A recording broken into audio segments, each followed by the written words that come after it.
April 1945. American forces processing German prisoners across the Rhine are collecting weapons by the thousand. Rifles, machine guns, pistols, and in enormous quantities, the folding stock submachine gun that had become the most recognizable symbol of the German infantry soldier. American soldiers called it the Schmeisser. Military historians still occasionally call it the Schmeisser. Every war movie made in the following decades would call it the Schmeisser. The man whose name they were using, Hugo Schmeisser, a German firearms designer based in Suhl, had nothing to do with designing it. The weapon was the MP40, and it had been designed by Heinrich Vollmer, working at the Irma Werke factory in Erfurt. Hugo Schmeisser had designed the MP18 in 1918, the first practical military submachine gun, used in the final months of the First World War, and the MP28 that followed it. He had designed the MP41, a hybrid variant that combined the MP40's receiver with a wooden stock. He would later design the STG-44 assault rifle. But the MP40, the weapon that Allied soldiers encountered across every European theater and that became the defining visual image of the German infantryman, was Vollmer's design, not Schmeisser's. The misattribution was established early, repeated constantly, and has never been fully corrected in popular culture. The actual history of the MP40 is more interesting than the mythology. Germany's military procurement in the late 1930s recognized a problem that most major armies were wrestling with simultaneously. The submachine guns then in service were expensive to produce.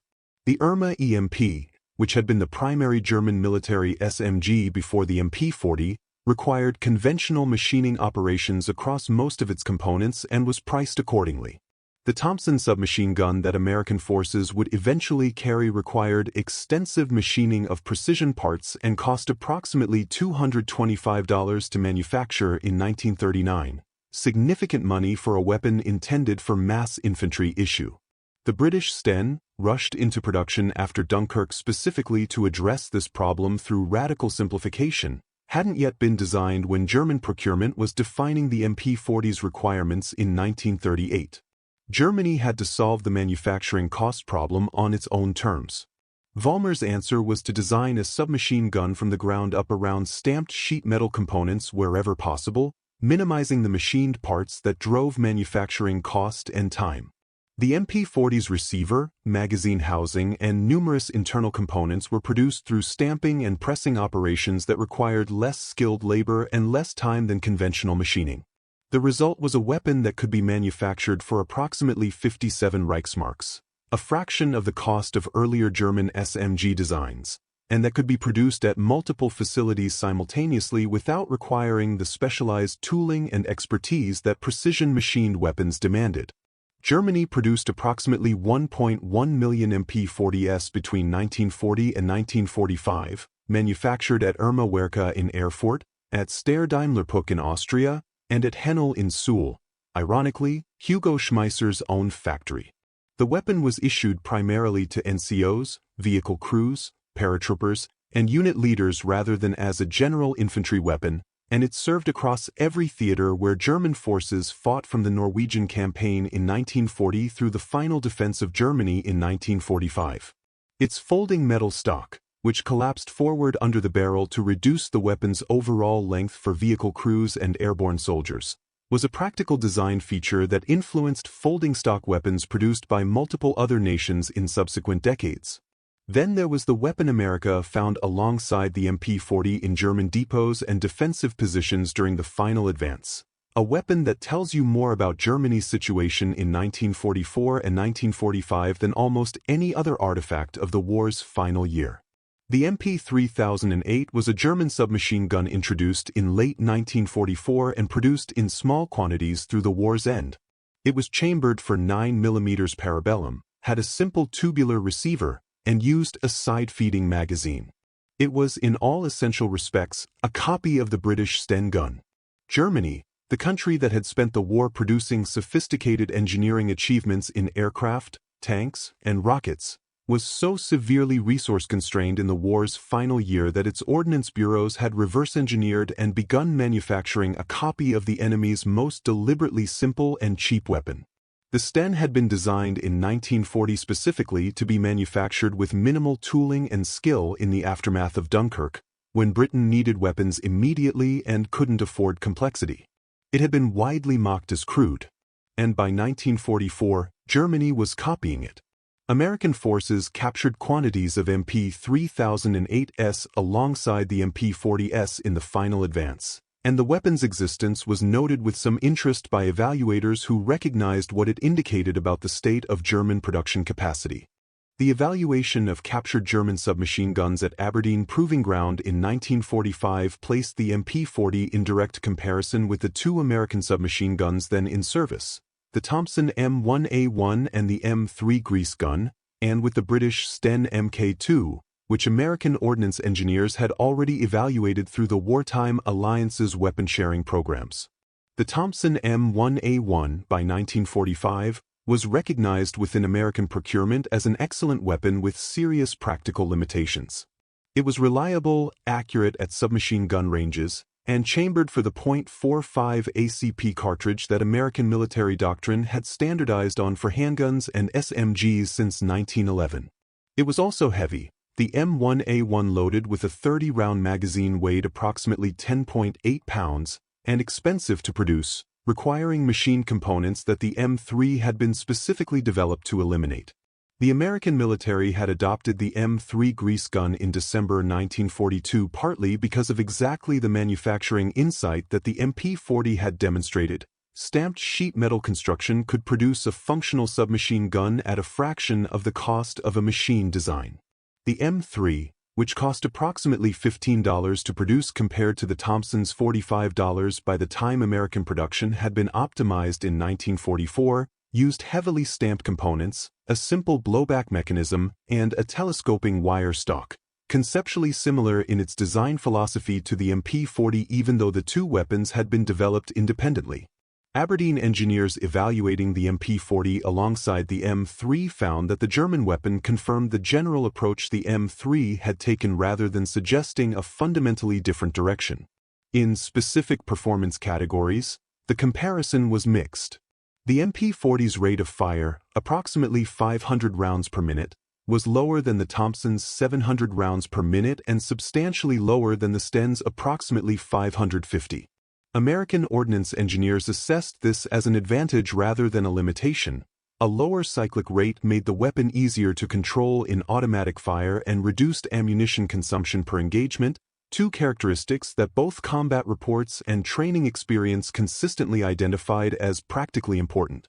The MP40's 32-round magazine, however, had a documented feeding reliability issue that German military reports had flagged throughout the war and that Aberdeen trials confirmed.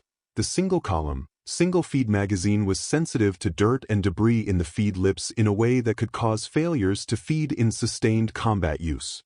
The Thompson's 20 and 30-round box magazines were more reliable in this respect, and the M3's 30-round magazine was similarly more tolerant of field contamination.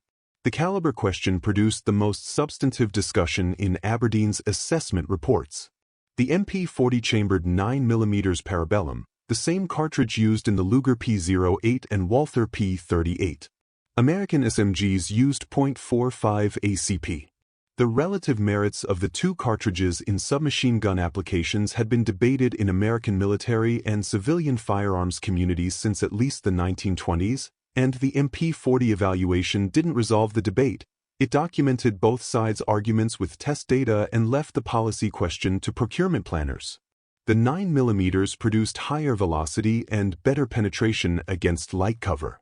The .45 produced a heavier projectile with different terminal performance characteristics. American doctrine retained .45 ACP for its service SMGs through the war's end, and the M3 remained in American military service until 1992. The broader conclusion Aberdeen drew from the MP40 evaluation was that German submachine gun development had arrived independently at manufacturing principles the American M3 program had also identified: sheet metal stamping, minimal machining, simple blowback mechanism, moderate rate of fire. The MP40 was a capable, competently designed weapon that confirmed rather than challenged the direction American SMG procurement had already taken.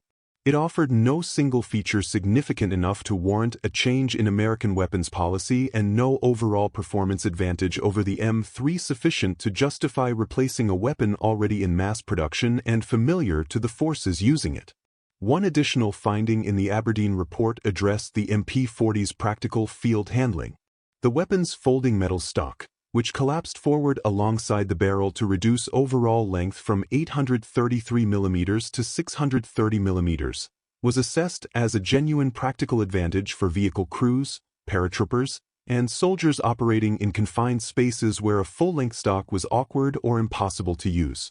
The M3 grease gun's own retractable wire stock addressed the same problem through a different mechanical solution, but the MP40's approach was noted as equally effective and mechanically simpler. Folding and collapsing stock designs on military weapons in the post-war decades owed a significant conceptual debt to the MP40's demonstration that the feature was both practical and manufacturable without excessive complexity. The MP 3008 evaluation was briefer. It confirmed that the weapon functioned as a Sten variant functioned, reliably enough under clean conditions, simply enough to be produced and maintained with minimal resources, and documented what its existence revealed about Germany's final year production priorities. It was filed and largely forgotten. The formal military stockpile of captured German submachine guns that American forces had accumulated by May 1945 was handled through the same post-war disposition process applied to other captured small arms.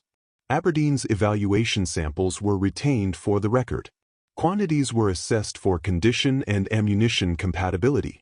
And the practical question of what to do with over 1 million MP40s and associated weapons was resolved through a combination of redistribution to Allied nations, storage in occupation zone depots, and eventual disposal. The redistribution element produced some of the more historically interesting outcomes of the entire post-war German weapons dispersal. Yugoslavia received significant quantities of captured German small arms through the post-war division of material, MP40s among them, and incorporated them into the Yugoslav People's Army inventory alongside weapons from multiple other sources. Yugoslav forces used MP40s through the late 1940s and into the 1950s, long enough that the weapon appeared in the hands of Yugoslav military personnel in training photographs taken years after the war that had produced it. France, reconstructing its military after 4 years of occupation, received quantities of German weapons through its occupation zone allocation and used MP40s in training and second-line roles through the late 1940s. The most consequential post-war use of captured MP40s occurred in the Middle East in 1948. Israel's Haganah and the forces that became the Israel Defense Forces in May 1948 entered the Arab-Israeli war equipped with a patchwork of weapons assembled through purchase, capture, and international surplus channels during the final year of the British Mandate and the early months of Israeli independence. German weapons from multiple sources, including MP40s acquired through European surplus channels and from Czechoslovakia, which had been manufacturing weapons under German occupation and continued producing them post-war, were present in Israeli hands during the 1948 fighting. The IDF's early arms inventory was, in its own way, as eclectic as the Yugoslav Army's post-war collection, and German-origin weapons were part of it. The MP40's broader post-war influence operated not through the specific weapon itself but through the design philosophy it represented. The principle that a military submachine gun should be designed from the beginning for stamped sheet metal production, minimizing machined parts, reducing manufacturing cost, enabling production at multiple facilities simultaneously, had been central to the MP40's development in 1938 and 1939. That same principle informed every significant submachine gun design produced in the decade following the war. The Israeli Uzi, designed by Uziel Gal and adopted by the IDF in 1950, used stamped construction throughout and incorporated design elements, including the wraparound bolt that allowed the magazine to be positioned in the pistol grip, that reflected careful study of the MP40 and its contemporaries. The Carl Gustaf M/45, adopted by Sweden in 1945, was sufficiently similar in its design philosophy to the MP40 that American forces in Vietnam who used it as a suppressor-compatible alternative to American weapons were, in effect, operating a weapon in direct intellectual lineage from the German design their predecessors had captured 20 years earlier. The MP40's most direct descendant in current production is arguably the HK MP5, introduced by Heckler & Koch in 1966. While the MP5's roller-delayed blowback mechanism is more sophisticated than the MP40's simple blowback operation, the weapon is chambered in 9mm parabellum, the same cartridge as the MP40, and was developed at a facility in Oberndorf, Germany, drawing on a domestic firearms engineering tradition that the MP40 had been part of. The MP5 is currently in service with military and law enforcement units in over 40 countries. The private collection of MP40s in the United States is substantially smaller than the collection of German pistols that returned with American servicemen. Full-automatic submachine guns were significantly harder to bring home as personal trophies under the regulations that applied at war's end. The paperwork requirements were more stringent, the weapons larger and less concealable than pistols, and the legal framework for private ownership of automatic weapons in the United States more restrictive. American-owned MP40s in private collections today are primarily pre-1986 registered examples that were legally brought in and registered under the National Firearms Act, and they command prices in the range of $35,000 to $50,000 at auction, a reflection of the combination of historical significance, mechanical condition, and the fixed supply created by the 1986 Hughes Amendment, which closed the registry for new civilian automatic weapon transfers. The weapon that Heinrich Vollmer designed in the late 1930s as a cheaper alternative to earlier German submachine guns, that American soldiers called the Schmeisser despite Hugo Schmeisser's non-involvement, that Germany eventually became desperate enough to replace with a copy of the British Sten. That weapons design philosophy shaped every military submachine gun produced in the 3 decades that followed it, and the cartridge it chambered became the global standard that it remains today.